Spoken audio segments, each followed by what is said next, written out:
What's up, Blasianeers and Blasianettes? So we are on to the second installment in the Scream trilogy as we're counting down to Halloween.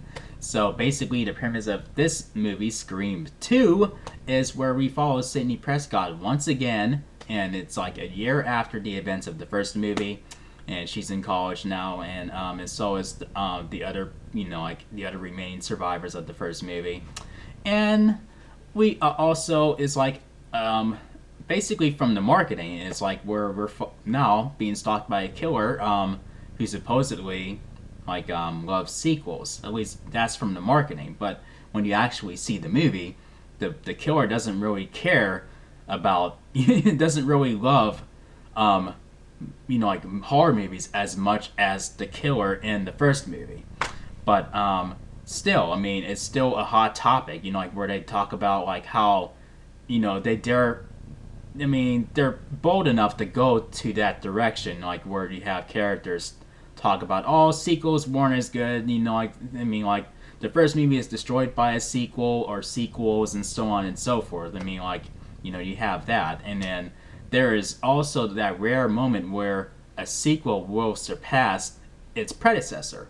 And I mean, that's where I love, where they're in, I guess they're in a film class, and then everyone is debating over sequels and all like that, and how do horror movies influence people to hurt others. I mean, that's interesting exchanges. I mean, that's one of my favorite parts of the movie.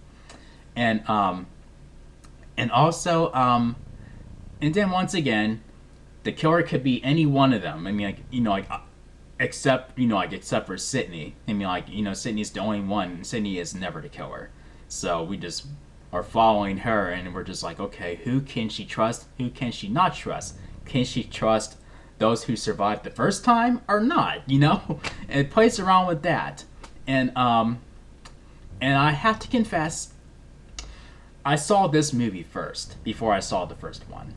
I mean, I just decided at the very last minute to go see this one. And while I don't remember them mentioning the killer of the first movie, they mentioned his name a lot, and I didn't even really pay attention to that until I watched the first movie, and then I jumped right back to this one, and then it's like, okay, now, all right.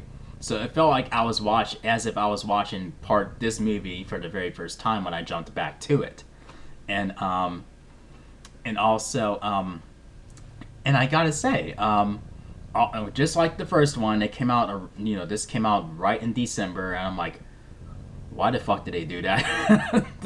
I don't agree. I mean, I do not agree with the release dates of of these two movies, but at least with the third one, they released it after the holidays. It was what, late January or sometime in February with that third one, but yeah, I mean, I felt, excuse me, and I felt like this movie was, I don't know if it was better than the first one, but I feel like it had the potential to be, and it was, I had as much fun with this one than I did with that one overall, but and also when the main killer pulling the strings in this movie is revealed, when I go back to this, and I'm like, oh, okay.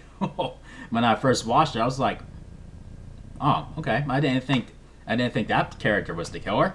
And then when I go back to it after seeing the first one, I'm like, oh, okay. Oh, okay, all right.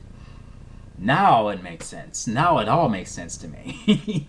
I don't know. I mean, I think that's where I stopped seeing a sequel or a movie that, before I saw the first one.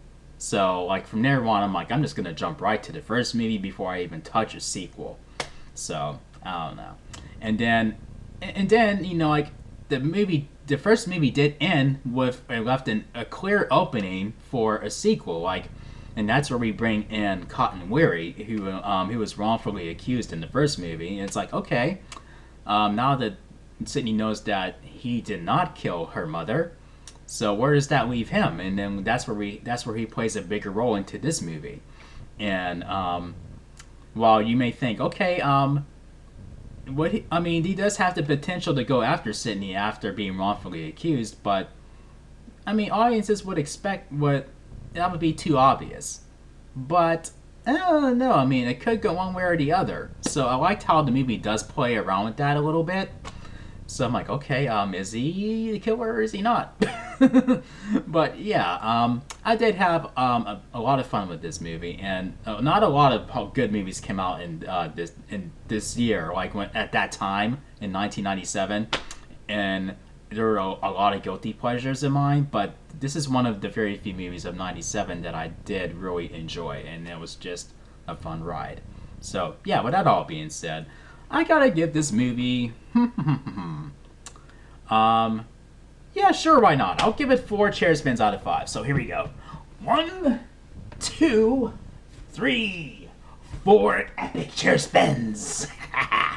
So yeah, if you enjoyed my review for wait, before I make my outro, I have to say, no offense to anyone who doesn't who loves the scene where Derek, is singing in the middle of, the cafeteria at the Sydney. I mean, I get the effort and so on. I get it, but I just felt it was cringy. I don't know. I just felt it was cringy, and I felt the urge to fast forward through that every time I watched the movie. But I'm like, nope, no. I'm not gonna do that. I'm gonna watch it. But yeah, if you guys enjoyed my review for Scream 2, make sure you thumb up the video and click subscribe if you're new to the channel, and click the notification bell so you can be updated on my latest videos. Thank you for watching, and I'll see you guys when I review the final chapter, the legit final chapter of the Scream trilogy. So until then, peace out, y'all.